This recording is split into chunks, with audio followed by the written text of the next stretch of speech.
Should Azure Drake be a legendary minion? That is the question that I came up with a couple days ago as on Reddit and other forums speculation was going around about the next potential card nerf happening once standard cycles again.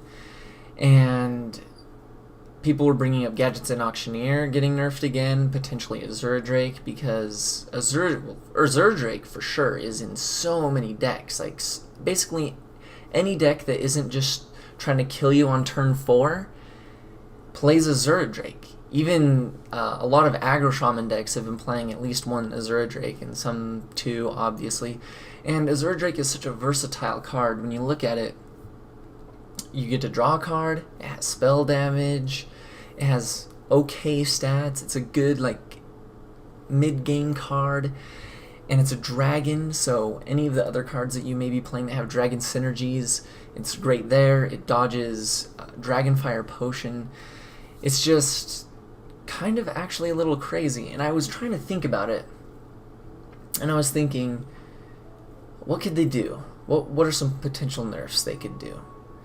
After doing a decent amount of brainstorming, I really couldn't think of a good way to nerf Azure Drake, because if you take away the draw card, but make him cost less, he's basically Ogre Magi. But if you take away the spell damage, I guess he's still really good. And I don't know. You'd basically be turning him into another card that already exists in Hearthstone. And so I tried thinking, well, what are some other minions that draw cards that are kind of in this same range? And so I came up with a few. We've got Wrathion, Genzo the Shark, Blood Mage Thalnos, Harrison Jones, and to compare some other cards is Azure Drake is kind of like Ogre Magi with half of an Arcane Intellect, and that would mean he should cost 5.5 mana, and he has the Dragon Tag, and when you combine card effects in Hearthstone, it's just like usually it puts the cost up a little bit higher, because instead of having to use 2 cards, you only have to use 1 card. So let's take a look at some of these comparisons. We have Wrathion.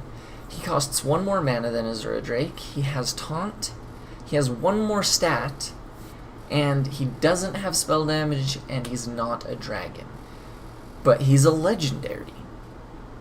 Why? Well, I mean, he could potentially draw you more cards, but people have done statistics on it, and I think they said if half of your deck was dragons, your chance would still be like 1.75. Like that's around how many cards you would draw, is like 1.5 to like 2 cards. So you're usually only going to draw 1 card with Wrathion, and even if you did draw 2 cards, then you would be like, this is a legendary, I guess. Like, you would feel like it was a legendary. But when you're drawing only 1 card, you really don't, it doesn't feel too much like a legendary. But it does have 1 more health. It does have Taunt. And that's a legendary. But it's so similar to Azure Drake. Azure Drake is basically 1 mana less, 1 stat less, drawing basically the same number of cards, but also has spell damage, and is a dragon. It's kind of crazy if you think about it. Next we have Genzo the Shark. He costs 1 mana less than Azure Drake, and has 1 more stat than Azure Drake. He isn't a dragon, and he doesn't have spell damage. He could potentially draw you 3 cards though, but you would have to attack with him, and you would have to have no cards in your hand. It's not a surprise that we haven't been seeing this card in the meta, because it's not as versatile as Azure Drake. You would have to play this in an aggressive deck where you're usually emptying your hand. And if that did become the meta, then most likely both players' hands would be empty, and then you'd be drawing cards for your opponent too. but Genzo is a legendary. And Azure Drake, you can play 2 of it. I just think it's crazy. Next is Harrison Jones. Costs exactly the same as Azure Drake. Has 1 more stat than Azure Drake. Isn't a dragon. Doesn't have spell damage. But usually when you're playing this is in a meta where there's a lot of weapons and it kind of goes to the mid to the late game and you get to destroy your opponent's weapon. So destroying your opponent's weapon is good. When you look at Acidic Swamp Ooze, apparently destroying a weapon doesn't have any type of mana value. It's just a good mechanic because it sometimes works. But you get to draw cards equal to the durability. Well, currently in the meta, most of the time when you do that, you're going to be drawing exactly 1 card. So,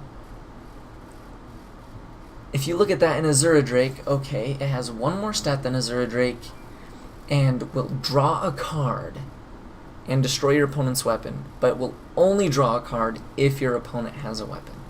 With Azure Drake, it's a guaranteed draw 1, it's also a dragon, and it has spell damage. And so many things these days are really relying on spell damage to push their power level to the next level, and Azure Drake does that for them, and they can play 2 of it. Blood Mage Thalnos is probably the closest comparison we can really get to Azure Drake because it has spell damage and it draws a card. It has the exact effects as Azure Drake. It isn't a dragon though. And the stat and cost difference is Blood Mage costs 3 less, and it has 6 stats less than Azure Drake overall. So kind of like a 3 mana 3/3. So basically if you took Blood Mage Thalnos and a 3 mana 3/3 and gave it the dragon tag, it would be Azure Drake. Except Azure Drake is letting you draw the card immediately. And Battlecry versus Death Rattle, it can really depend on the type of synergies you're trying to build in your deck. Death Rattle can be good if you're trying to copy the Death Rattle or make it so it comes back alive when it dies again, or with N'Zoth, but usually with N'Zoth you're not trying to summon a Blood Mage Thalnos back. And currently with Bran in the meta, using Bran and then playing Azure Drake, getting to draw 2 cards is really good, and you would not be able to do that with this card. I do understand though that Blood Mage Thalnos is usually used to combo cards in the mid and early game, where you can play Blood Mage and then you can play your spell that is trying to deal 1 damage to everything, or to combo with the Spirit Claws to just have spell damage. But overall, I feel like Azure Drake is a more sturdy minion.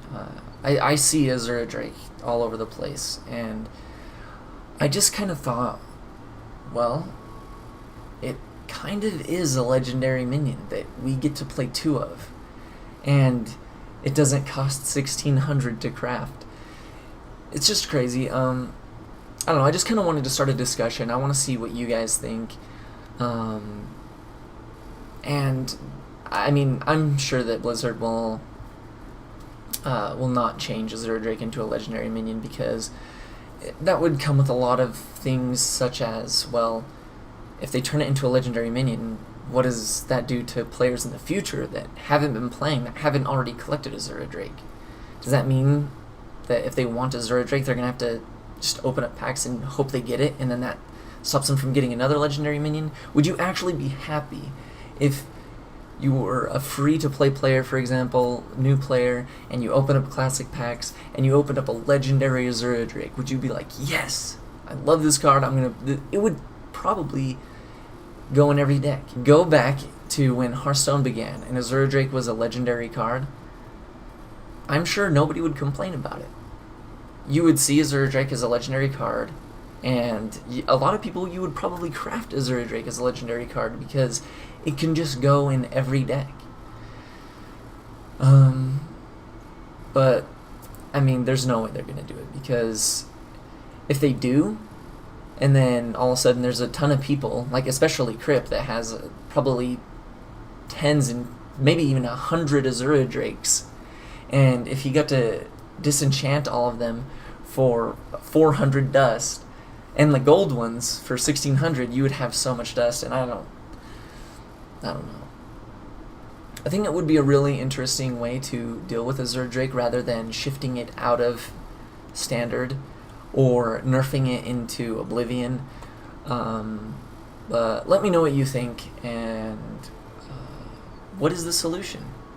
Oh, and one last thing, completely unrelated to Azure Drake, is I'm going to be doing a contest/giveaway, and I'll be making a video for it relatively soon, where once I have 1,000 subscribers on YouTube and I have 1,000 followers on Twitch, I'm going to let everyone submit designs for a Hearthstone-related tattoo, and I'm going to actually get it.